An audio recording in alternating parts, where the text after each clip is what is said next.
शहरातील देवरणकर नगर येथील महानगरपालिकेच्या बगीचात महिलांसाठी पारंपरिक हळदी कुंकवाचा कार्यक्रम आनंदी वातावरणात पार पडला। लाल आणि पिवळ्या रंगाच्या साड्या परिधान केलेल्या महिलांनी या कार्यक्रमाला विशेष शोभा आणली होती। या कार्यक्रमाचे आयोजन सामाजिक कार्यकर्ता स्मिता चोपडे यांनी केले होते। महिलांमध्ये आपुलकी, सौहार्द आणि सामाजिक एकोपा वृद्धिंगत व्हावा या उद्देशाने हा उपक्रम राबविण्यात आला।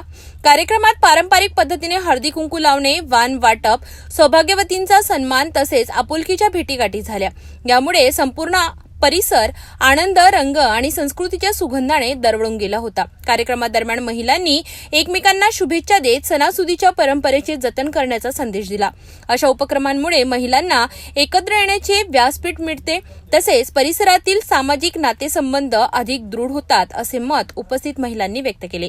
आमचा इथे बघा इतका सुंदर लाल पिवळ्या साड्यांमधला हा सगळा ग्रुप आहे। आज संक्रांतीचा हळदी कुंकू आहे। आम्ही या देवरणकर नगरच्या बगीचामध्ये सगळेच कार्यक्रम करतो। अगदी गुढीपाडव्यापासून सगळे कार्यक्रम जेवढे दिवाळीपर्यंत येतात तेवढे सगळे, आणि संक्रांत वगैरे, आणि सगळ्या माझ्या मागे या सगळ्या दिसल्या पाहिजे आणि सगळ्या खूप उत्साही आहेत। आमच्या ग्रुपमध्ये साधारणतः 45 पासून तर 75च्या वर देखील बायका आहेत।